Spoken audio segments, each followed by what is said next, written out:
दोस्तों आपके favourite YouTube channel वंश मीडिया क्लासेज में आप सभी का स्वागत है। दोस्तों आज की इस वीडियो में हम बात करेंगे पेल्विस आउटलेट व्यू के बारे में। तो दोस्तों पेल्विस का आउटलेट व्यू किस प्रकार करते हैं और क्यों करते हैं, उससे पहले दोस्तों मैं आपको बताना चाहता हूं कि अभी तक आपने हमारे यूट्यूब चैनल को सब्सक्राइब नहीं किया है तो जल्दी से चैनल को सब्सक्राइब कर देना। और दोस्तों जो नोट्स है वो हमारे टेलीग्राम चैनल पर आपको मिल जाएंगे, जिसका लिंक वीडियो के डिस्क्रिप्शन में दे रहता है, तो आप टेलीग्राम चैनल को ज्वाइन कर लेना। दोस्तों जो पेल्विस आउटलेट व्यू है और जो पेल्विस एपी व्यू है इनमें क्या अंतर है। दोस्तों जो पेल्विस एपी व्यू है और जो पेल्विस आउटलेट व्यू है, दोनों की जो पोजीशन है ना दोस्तों, पेशेंट की जो पोजीशन है वह सेम रहने वाली है, किसी प्रकार तो ये अंतर नहीं है। बट दोस्तों इसमें अंतर यही है, जो पेल्विस एपी व्यू है उसमें अपन एंगल नहीं देते हैं, जबकि जो पेल्विस आउटलेट व्यू है ना इसमें अपन क्या देते हैं दोस्तों, एंगल देते हैं। बस इतना सा अंतर है, बाकी सब चीजें सेम रहने वाली है। तो चलते हैं दोस्तों, वीडियो स्टार्ट करते हैं। The pelvis outlet view is a special view part of A pelvis series. Pelvis series का क्या होता है दोस्तों, एक स्पेशल व्यू होता है जो कि इलिक्रिस्ट हुई अपनी, सेक्रम हुआ, प्रोक्सिमल फीमर हुआ, क्यूबिस हुआ, ईसीएम हुआ एंड जो पेल्विक रिंग है इसमें किसी प्रकार की तो पैथोलॉजी है या तो फ्रैक्चर है, उसको देखने के लिए क्या करवाया जाता है दोस्तों, पेल्विस आउटलेट व्यू करवाया जाता है। सेम दोस्तों जिस प्रकार से हमने पेल्विस एपी व्यू की स्टडी कंप्लीट की सेम उसी प्रकार से हमें पेल्विस आउटलेट व्यू की स्टडी कंप्लीट करनी है। सबसे पहले आपको क्या बताना है दोस्तों, इंडिकेशन के बारे में बताना है, उसके बाद में आपको पेशेंट प्रिपरेशन के बारे में बताना है, उसके बाद आपको पेशेंट पोजीशन के बारे में बताना है, उसके बाद में आपको सेंट्री पॉइंट के बारे में बताना है, इसके बाद में आपको कैसेट साइज के बारे में बताना है, उसके बाद आपको एक्सपोजर फैक्टर के बारे में बताना है, उसके बाद में आपको डिस्टेंस के बारे में बताना है, उसके बाद में आपको ग्रिड के बारे में बताना है, और सबसे इंपॉर्टेंट बात दोस्तों इसमें यही है, ट्यूब एंगल। इसमें आप ट्यूब कितना एंगल देते हो, सिपेलिक एंगल देते हो या कोडेलिक एंगल देते हो, तो ये आपको बताना है। इन पॉइंट के आधार पर हम क्या करते हैं दोस्तों, इसकी स्टडी कंप्लीट करते हैं। तो सबसे पहले हमें इंडिकेशन के बारे में क्या बताना है। इंडिकेशन क्या है दोस्तों कि जो सस्पेक्टेड फ्रैक्चर या region of the pelvis rim के अंदर कोई फ्रैक्चर है, कोई रीजन्स है, कोई पैथोलॉजी है, उसको दे देने के लिए क्या करवाया जाता है दोस्तों, पेल्विस आउटलेट व्यू करवाया जाता है। उसके बाद में सेकंड पॉइंट हमारा पेशेंट प्रिपरेशन। पेशेंट प्रिपरेशन क्या रहने वाली है दोस्तों, कि पेल्विस एरिया के आसपास के सभी प्रकार की मेटलिक ऑब्जेक्ट को रिमूव कर देना चाहिए, क्योंकि ये क्या करते हैं दोस्तों, जो भी मेटलिक ऑब्जेक्ट है वो क्या करते हैं, इमेज में आर्टिफैक्ट क्रिएट करते हैं, एंड जिससे हमें क्या होता है दोस्तों, पैथोलॉजी का पता नहीं चल पाता है। इसलिए हम क्या करते हैं, जो जिन प्रकार जो मेटलिक ऑब्जेक्ट होते हैं पेल्विस एरिया के आसपास की सभी तो रिमूव करवा देना चाहिए। इसके बाद में दोस्तों पेशेंट पोजीशन। अब दोस्तों ये पेशेंट पोजीशन है, इसमें आप ऐसे भी लिख सकते हो सेम एज पेल्विस एपी। जिस प्रकार से पेल्विक एपी की पोजीशन होती है उसी प्रकार से क्या होती है, पेल्विस आउटलेट व्यू की पोजीशन होती है। बट दोस्तों यदि आपके पास 20 नंबर का क्वेश्चन आ रहा है पेल्विस रेडियोथेरेपी के अंदर, तो आपको क्या करना है, सबसे पहले आपको पेल्विस एपी के बारे में बताना है, उसके बाद में आपको पेल्विस आउटलेट व्यू के बारे में बताना है, उसके बाद आपको पेल्विस इनलेट व्यू के बारे में बताना है, उसके बाद में आपको फ्रॉड लेटर व्यू के बारे में बताना है। तो सबसे पहले आप पेल्विस एपी के बारे में बता दो, तो उसके बाद में आप जो पेशेंट पोजीशन है ये चीज तो आप लिख देना हो एग्जाम के अंदर। लेकिन जो पेशेंट पोजीशन है ना इसमें आप दोबारा रिपीट करने की आवश्यकता नहीं है, क्योंकि आपने ये पोजीशन है ना वो पेल्विस एपी में पहले ही बता दी है। तो आप ये लाइन लिख देना वहां पे, जो पेशेंट पोजीशन है वो same as pelvis AP. Pelvis AP के समान इसकी पोजीशन रहने वाली है, ये चीज आपको नहीं लिखनी है।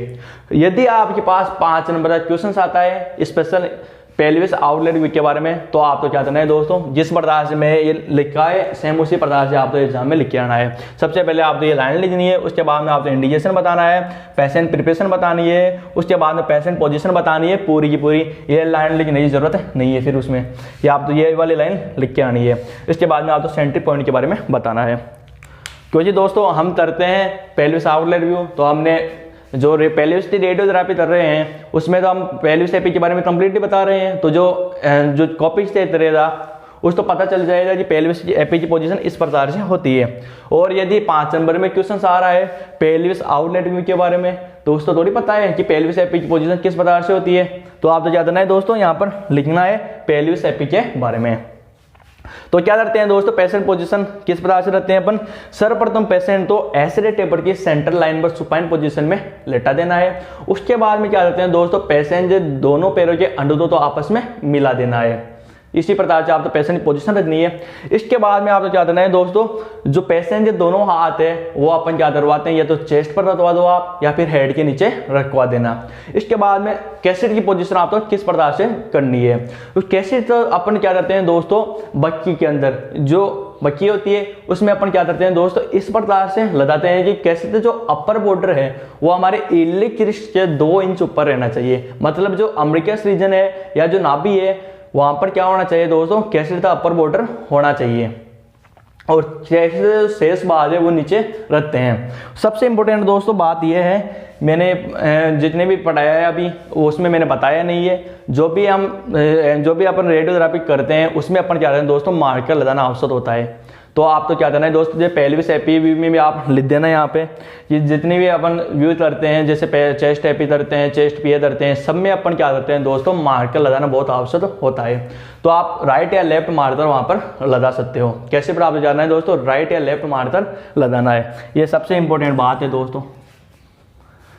जो कि आप किताब है वहाँ पर कहीं पर भी ये लिखी हुई चीज़ें नहीं है, ये अपन जब रेडियोथेरेपी करते हैं तो वहाँ पर हमें बहुत आवश्यक, और ये आप तो चीज़ें ध्यान में होनी चाहिए। जब आप पेल्विस एपी करते हो तो वहाँ पर आप तो राइट या फिर लेफ्ट मार्कर लगाना आवश्यक है, और आप तो एग्जाम में भी ये लिख के आना है। तो दोस्तों ये नंबर देते हैं अच्छे, जो भी टॉपिक चेक करता है। इसके बाद में नेक्स्ट पॉइंट है अपना सेंट्रिक पॉइंट। सेंट्रिक पॉइंट कहाँ पर करते हैं, तो सेंट्रिक पॉइंट करते हैं 5 centimetre distal to the superior pubic symphysis border. जो सुपीरियर प्यूबिक सिम्पाइसिस जो बॉर्डर होता है उससे 5 सेंटीमीटर दूर अपन क्या करते हैं दोस्तों, ट्यूब का सेंटर करते हैं। इसके बाद में दोस्तों हमारा नेक्स्ट पॉइंट है, 5वां पॉइंट है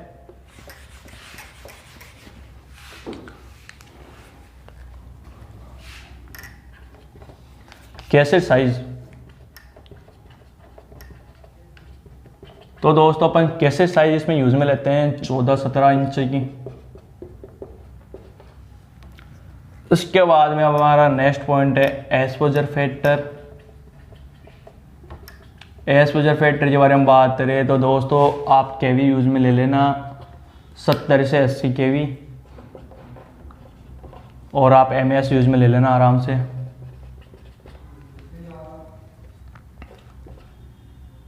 अच्छा 60 से 70 एमएस आराम से आप यूज में ले लेना। इसके बाद में 7वां पॉइंट है हमारा डिस्टेंस। तो दोस्तों इसमें अपन डिस्टेंस रखते हैं 100 सेंटीमीटर की।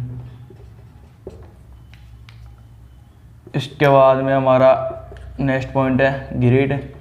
तो आप यहाँ पर रख देना यस यूज। इसके बाद में 9वां पॉइंट है दोस्तों अपना ट्यूब एंगल। तो दोस्तों ये जो ट्यूब एंगल है वो बहुत इंपॉर्टेंट है।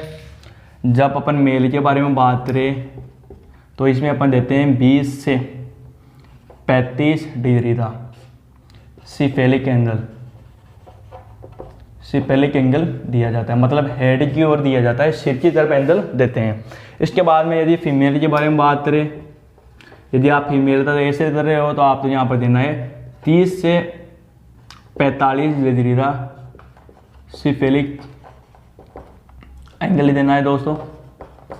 तो ये इंपॉर्टेंट है दोस्तों। जो अपन ट्यूब एंगल है वो हम क्या करते हैं, यदि अपन मेल पेशेंट का अपन पेल्विस आउटलेट भी कर रहे हैं तो आप तो जो ट्यूब है उसमें 20 से 35 डिग्री तक सिफेलिक एंगल देना है। और यदि आप फीमेल का ऐसे कर रहे हो तो आप तो क्या करना है 30 से लेकर ये 45 डिग्री तक सिफेलिक एंगल आपको देना है। ये इंपॉर्टेंट है।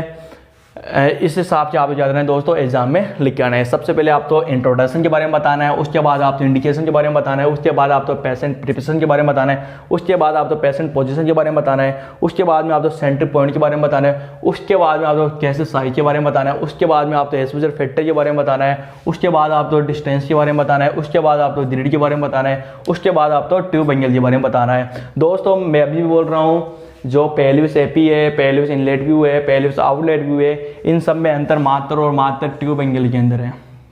क्योंकि जो पेल्विस आउटलेट व्यू है इसमें अपन क्या करते हैं, जो एंगल है वो सिफेलिक एंगल दे दिए जाते हैं, मतलब सिर की तरफ देते हैं। एंड दोस्तों जो पेल्विस एपी है उसमें किस प्रकार एंगल नहीं देते हैं। और जो पेल्विस इनलेट व्यू है उसमें अपन क्या करते हैं दोस्तों, कोडेलिक एंगल देते हैं, मतलब पैरों की तरफ एंगल दिया जाता है। बस यही चीज़ें हैं। तो आई होप दोस्तों आप तो वीडियो अच्छी लगी हो जी, लाइक कमेंट एंड शेयर जरूर करें। थैंक यू दोस्तों।